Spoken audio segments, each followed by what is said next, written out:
लाइक subscribe और बेल घंटी को दबाना ना भूलें। विद्या के देवी मैया सादा नाम करे बखान पूरे वेद। विद्या के देवी मैया सादा नाम करे बखान पूरे वेद पुराण। विद्या के देवी मैया सादा नाम करे बखान पूरे वेद पुराण। तोहर कृपा से सुनगे मैयो, तोहर कृपा से सुनगे मैयो, अनपढ़ भी कहबे विद्वान। विद्या के देवी मैया सादा नाम करे बखान पूरे वेद पुराण। विद्या के देवी मैया सादा नाम करे बखान पूरे वेद पुराण। विद्या के देवी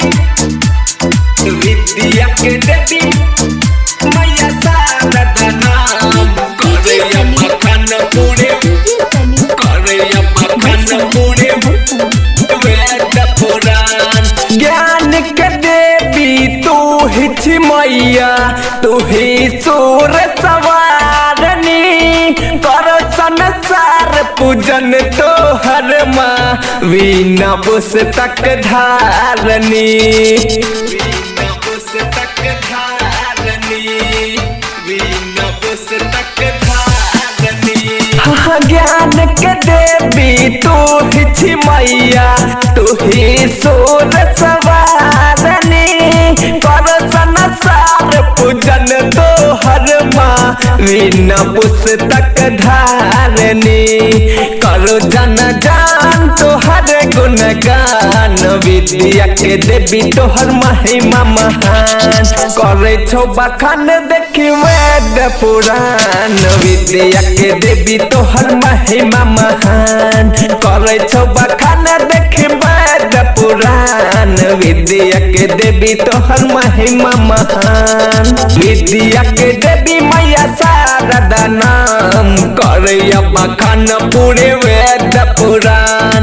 विद्या के देवी मैया सादा नाम करे बखान पूरे वेद पुराण। विद्या के देवी मैया सादा नाम करे बखान पूरे वेद पुराण। साल भर पर आबै छ मैया, पवन पर्वत हार गे। गबै छ भजन राहुल रंगीला, विनती कर शिकार गे।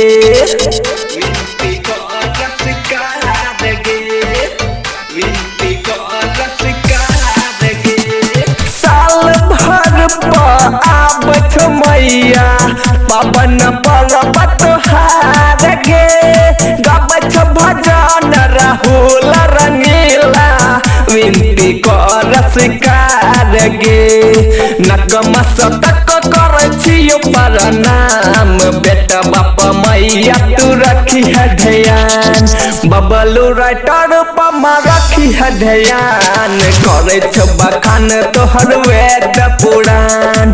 बबलू राइटर पमा रखी है ध्यान, करे छ बखान तोर वेद पुराण। विद्या के देवी मैया सादा नाम करे बखान पूरे वेद पुराण। विद्या के देवी मैया सादा नाम करे बखान पूरे वेद पुराण। विद्या के देवी मैया सादा नाम करे बखान पूरे वेद पुराण, करे बखान पूरे वेद पुराण। म्यूजिक